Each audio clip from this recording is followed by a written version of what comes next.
The Day the Earth Shook, a story of the 2025 tsunami warning. It was early morning on July 30, 2025, when the earth beneath the sea near Russia's Kamchatka Peninsula suddenly began to shake. Deep below the surface, the ground moved with such force that it caused a massive earthquake, one of the strongest the world has seen in many years. The earthquake had a magnitude of 8.8, and it was powerful enough to be felt hundreds of miles away. In the small coastal town of Severo-Kurilsk, people were just beginning their day. Some were having breakfast, children were getting ready for school, and fishermen were preparing to head out to sea. Then, the emergency sirens went off. Tsunami warning. Evacuate immediately. Loudspeakers shouted across the town. Everyone dropped what they were doing and ran to higher ground. Mothers carried their children, elders were helped by neighbors, and cars filled the narrow roads as people rushed to safety. Just minutes later, huge waves crashed into the town, some as high as 5 meters, about 16 feet. Water flooded homes and streets, but thanks to the quick evacuation, no lives were lost.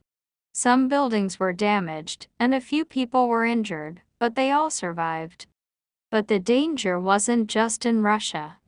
Far across the sea, in Japan, the earthquake was felt too. The Japanese government quickly issued tsunami warnings for many towns along the coast. Over 900,000 people were told to move away from the ocean.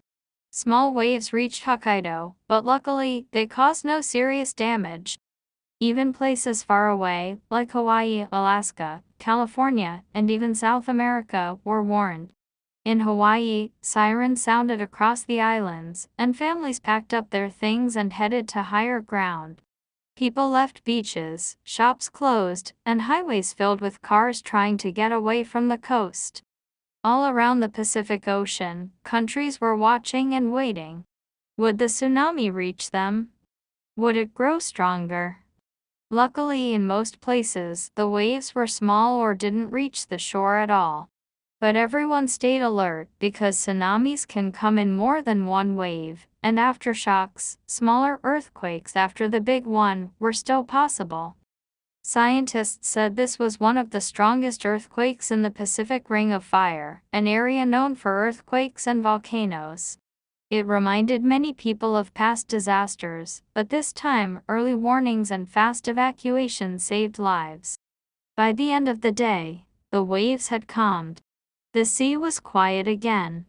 People slowly returned to their homes, grateful to be safe but reminded of the power of nature. And across the world, others listened to the story, a reminder that the earth can change in moments, and that being prepared can make all the difference. Please say a word or pray for them.